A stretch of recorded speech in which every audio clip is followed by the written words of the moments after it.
Por que repetimos erros?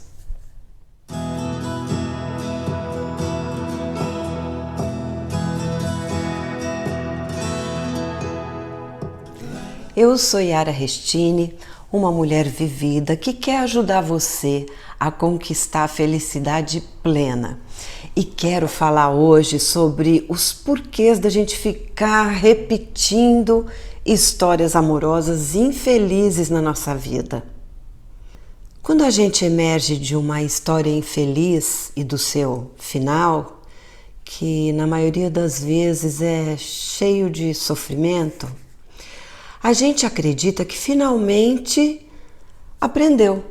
A gente acredita que aprendeu a lição, que dali em diante a experiência não vai mais se repetir na nossa vida. Vem aquela suposta recuperação. A gente se sente pronta para a próxima história de amor. E aí ela acontece. Aí, à medida que a história vai sendo vivida, a gente começa a ver que, na verdade, ela está bem parecida com a anterior, ou as anteriores. E do mesmo jeito que aconteceu na outra vez, ou nas outras vezes, o amor chega ao fim e de novo a gente sofre. A gente sofre não só pelo fim daquela relação.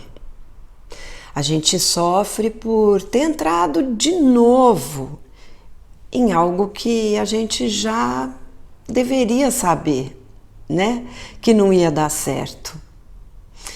A gente sofre pela perda de mais um tempo da nossa vida dedicada a algo que acabou não dando em nada do mesmo jeito e que fez a gente sofrer do mesmo jeito. A gente sofre pela sensação, uma sensação desoladora de mais um fracasso amoroso. Isso mata a gente. Aí vem a autocobrança, né? Por que que eu não aprendo? Por que que só acontece comigo histórias desse jeito aí? Como eu sou boba, como eu sou louca. Eu não tenho mais jeito não. Errei de novo na escolha. Entrou em ação meu dedo podre outra vez. Errei de novo na condução da relação. De novo, a gente se cobra e sofre. Vamos falar um pouco dos porquês mais profundos dessas repetições. Primeiro, programação mental.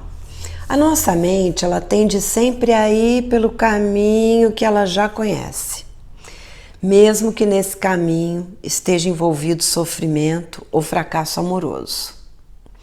Isso atrapalha demais na hora de absorver os aprendizados que as histórias infelizes vão oferecendo para a gente. Então, além da gente precisar estar muito bem cuidada emocionalmente, porque o nosso estado emocional determina as nossas escolhas, determina o jeito que a gente conduz a relação, né? Vai ser necessário também tomar atitude de decidir se reprogramar para não ficar repetindo os mesmos erros. Então, funciona assim, você encontra uma nova pessoa. O seu emocional, em mau estado, já coloca aquela cortina negra na frente dos olhos da gente, aquela cortina que atrapalha na hora de escolher. Você passa a conduzir a relação do mesmo jeito que você conduzia.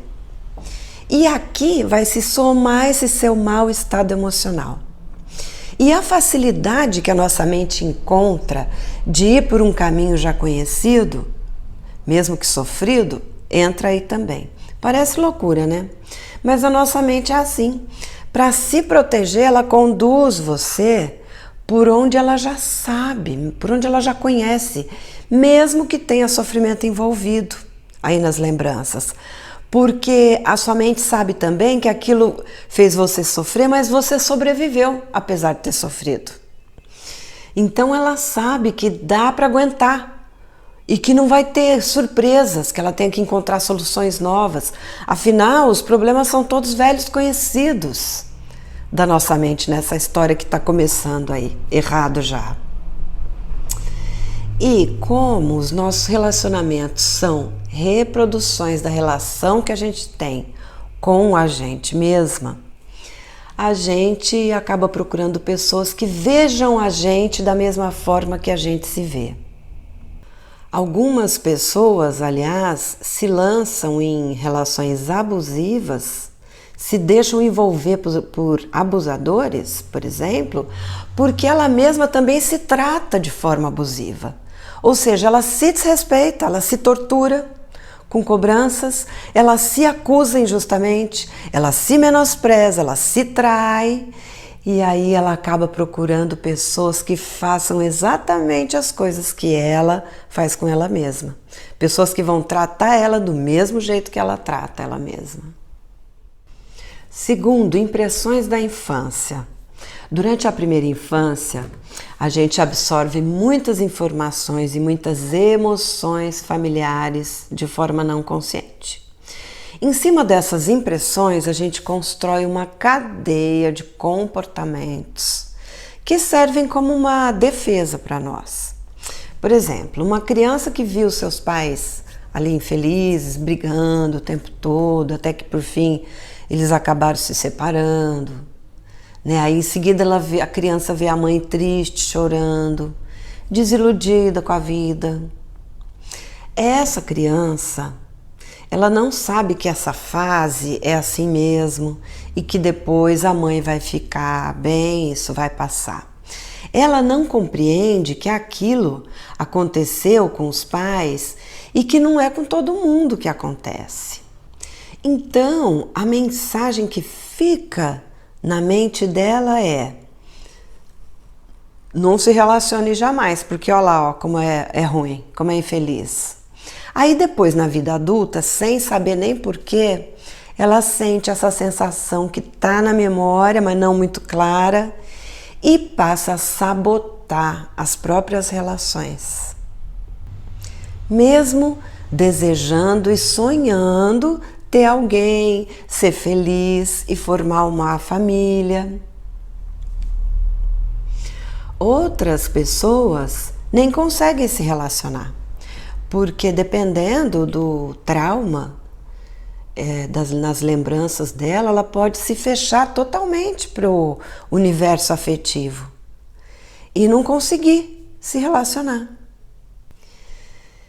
Enquanto essa pessoa não encontrar essa razão dentro dela mesma, não trouxer a consciência, não retirar essa crença que ela criou em torno dos relacionamentos, o padrão de repetição destrutivo vai permanecer. Esse padrão permanece tentando funcionar como uma defesa mesmo. Olha que loucura! Terceiro, crenças limitantes. Nossas crenças limitantes, que são aquelas crenças em falsas verdades que a gente tem e que limitam a nossa vida, as nossas ações, os nossos sonhos. Nossas crenças limitantes nos fazem repetir erros, porque funciona assim. Se você acredita que amar é sofrer, vamos supor que essa seja uma crença limitante sua, você sempre repete histórias de sofrimento, porque você acredita que é assim mesmo. Se você acredita que eu não aprendo, ser feliz não é para mim, não tem jeito, aí você se impede de se reprogramar, porque ser feliz não é para você e não tem jeito. Se a sua mente já dá esses vereditos, baseada nas suas crenças limitantes, o que acontece? Ela não cria caminhos novos para você conseguir se reprogramar. Quarto, falta de contato com o que aconteceu e diz respeito ao tempo de recuperação e do luto depois de uma relação. Fugir da dor, da compreensão profunda sobre a história infeliz que você viveu, também faz você repetir as histórias infelizes. Porque, em vez de analisar friamente tudo o que aconteceu, perceber os pontos da sua responsabilidade, viver as fases do luto, da morte do relacionamento, né, que é negação, a raiva, a negociação, a depressão, a aceitação, em vez de se dar o devido tempo para digerir tudo, você tende a fugir dessa dor e a partir para a busca de uma nova possibilidade sem estar, na verdade, preparada para uma nova história. Desrespeitando o seu tempo de recuperação desse jeito, é muito provável que você vai repetir os erros e a história. Quinto, emaranhamentos sistêmicos.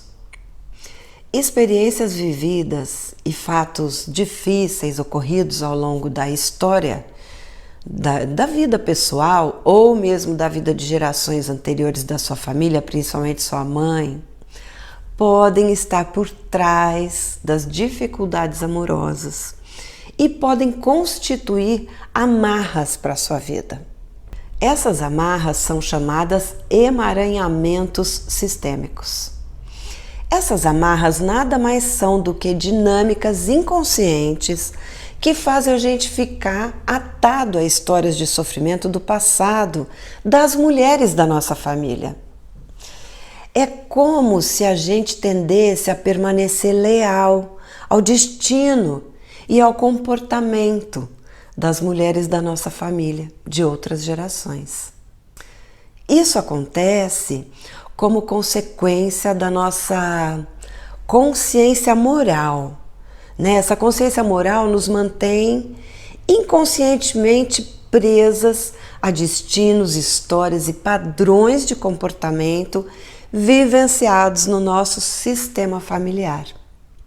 Muitas mulheres trazem crenças limitantes do tipo: os homens não são confiáveis, ou então os homens são fracos, por terem visto na infância mães e avós sofrerem por causa da infidelidade dos maridos, ou então por terem ouvido críticas delas aos seus maridos. Aí agora crescidas, essas mulheres agem como se dissessem: bom, se a minha mãe sofre por não ter tido sorte nos relacionamentos, ou então por ter sido traída pelo meu pai, então eu também não posso ser feliz. Ela não foi feliz, olha lá. Eu preciso seguir a minha mãe no sofrimento e na infelicidade. Essa mulher sente culpa por ter uma felicidade que foi, de certa forma, negada à sua mãe.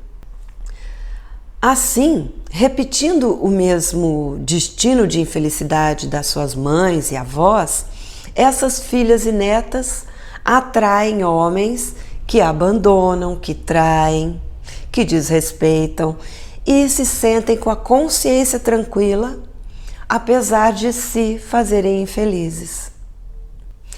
Acontece também dessas filhas nutrirem raiva e frustração que as mães e as avós sentiram pelos homens com os quais elas se relacionam, né, atualmente, depois da vida adulta, como se elas estivessem se vingando dos homens, né, em nome das suas ancestrais.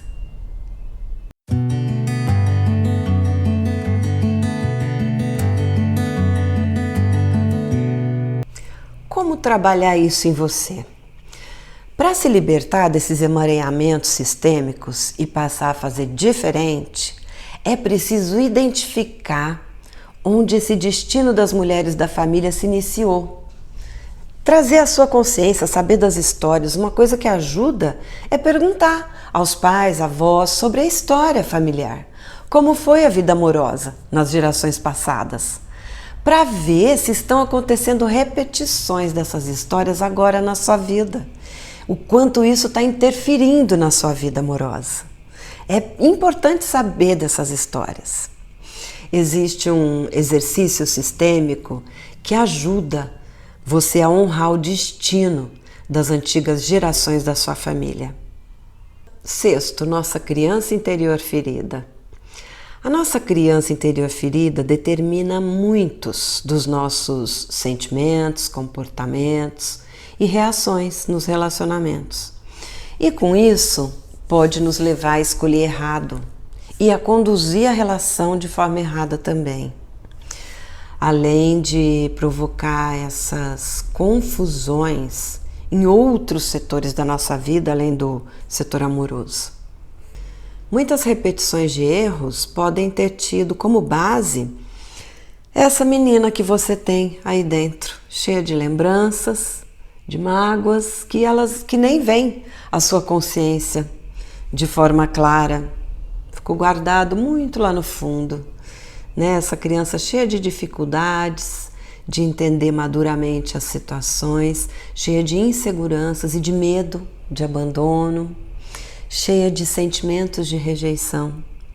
Muitas vezes é ela que faz a gente não querer alguém que poderia ser muito bom para nós, porque ela identifica essa pessoa que a gente acabou de conhecer com alguém que não fez muito bem pra gente na infância e a gente nem lembra, né? A gente nem... E o contrário também acontece. Ela pode fazer com que a gente aceite cegamente uma pessoa ruim por identificar gestos, voz, semelhança física com alguém que nos fez muito bem na infância. E, na verdade, aquela pessoa da infância não tem nada a ver com aquela que está ali na nossa frente agora, né? Mas sim, quem está ali na frente agora é uma pessoa que a gente mal conhece e que pode não combinar com a gente, ou pode até ser um abusador, mas a gente fica cega. Ela pode fazer a gente errar na condução da relação, com toda a carga de insegurança, medo de abandono que ela traz, né? Ela faz com que a gente se sinta sempre ameaçada de abandono. E aí, o que acontece? A gente passa a sentir muito ciúme, passa a ser muito possessiva, a gente passa a desrespeitar, suspeitar, desrespeitar a privacidade do outro, sufocar o outro. E assim a gente acaba destruindo uma relação que poderia ser muito feliz. Assim, a nossa criança interior ferida pode estar também por trás da nossa repetição de erros amorosos. 7º, comportamento padrão viciado. Todos nós temos mecanismos de reação arraigados, temos reações padrão aos acontecimentos na nossa vida. A gente sabe que nem sempre é fácil mudar um comportamento nosso, porque a gente reage do nosso jeito, sem nem perceber. Alterar um padrão comportamental é quase como deixar um vício. Requer muita força de vontade para se concretizar. Um exemplo importante é o padrão de dizer sim, de dizer sempre sim. Muitas vezes você combina com você mesma que da próxima vez que alguém pediu disser alguma coisa para você, você vai falar que não. Por exemplo, uma amiga que vive pedindo alguma coisa sua emprestada, alguma coisa que você não gosta de emprestar. Aí você combina com você mesma assim, da próxima vez eu vou falar que eu não posso emprestar por causa disso e daquilo outro. E pronto. Aí ela vem e pede.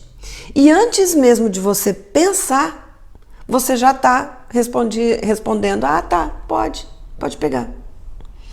Quando o certo seria, olha, eu não gosto de emprestar isso, você me desculpa. E isso acontece muito no relacionamento, ou quando a gente está começando a conhecer alguém. A gente diz sim a coisas que a gente não quer, porque o nosso padrão é dizer sempre sim, por achar difícil, achar chato dizer não. Aí é onde a gente perde a oportunidade de impor os nossos limites, né?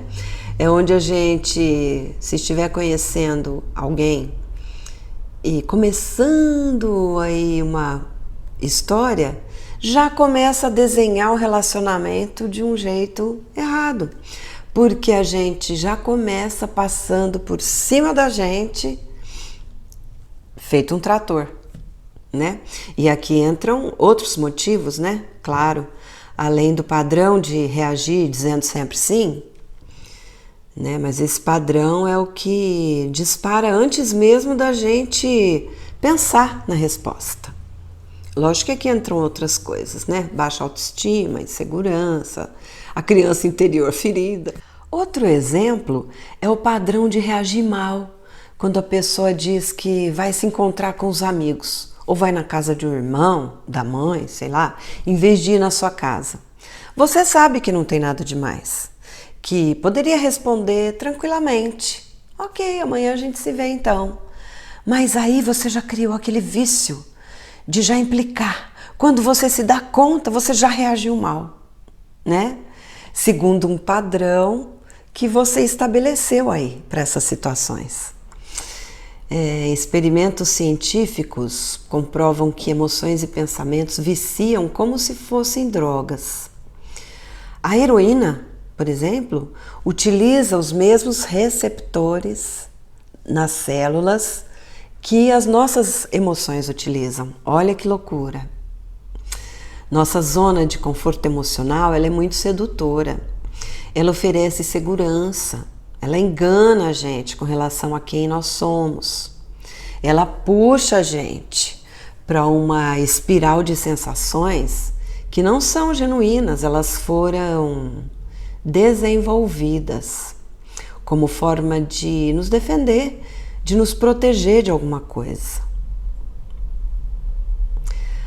E algumas vezes essa alguma coisa nem aconteceu, que a gente quer se defender, nem tá aí na nossa vida. Então a gente pode estar sofrendo ecos de acontecimentos de histórias nossas ou até de outras pessoas, da nossa convivência, da nossa família.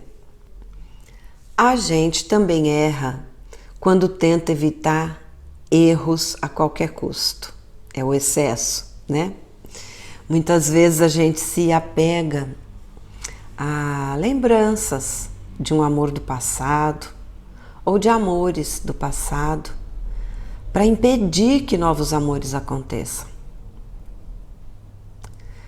Muitas pessoas se defendem do novo, né, do que há por vir, agarrando-se a essas lembranças.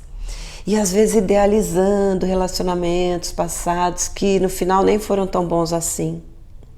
Mas essas pessoas ficam congeladas nesse amor, ou nesses amores que passaram. Enquanto a gente acredita que ainda ama alguém do passado, a gente fecha a possibilidade de viver novos amores.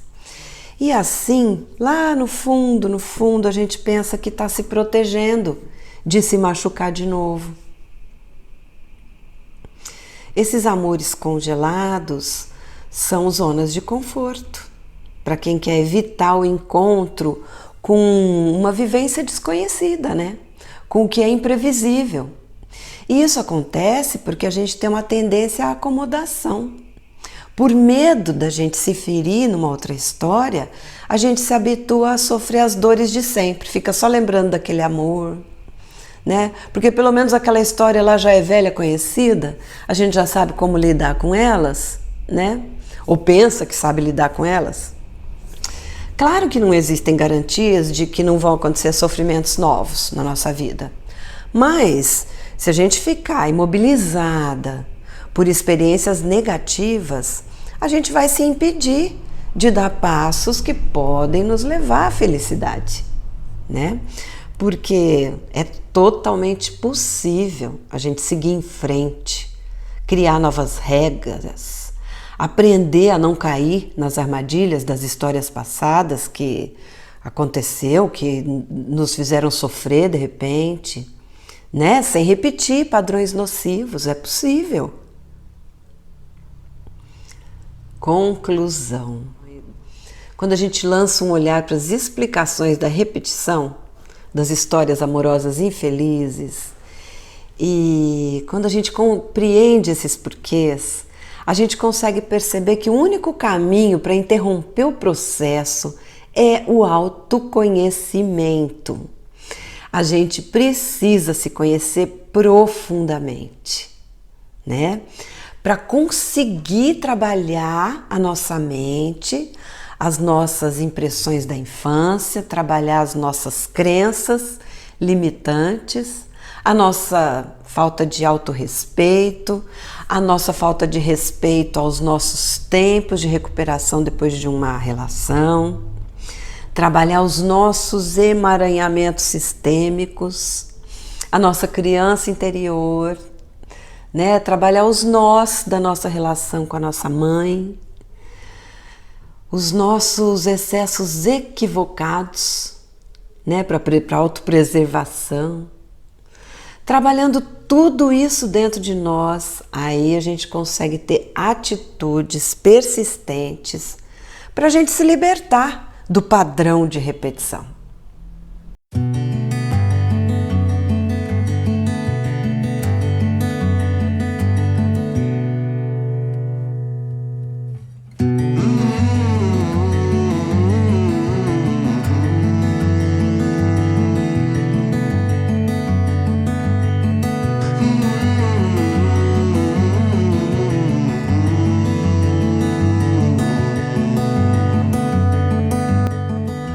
Era isso que eu tinha para falar com você hoje. Espero que você tenha gostado desse conteúdo. Se você gostou, por favor, deixe o seu like e compartilhe com pessoas que gostam ou estejam precisando ter contato com esses assuntos. Curta a página e assine o canal, assim você sempre vai saber quando eu publicar novos vídeos. Obrigada! E lembre-se, ame-se em primeiro lugar sempre. Você merece ser feliz e vai ser muito feliz.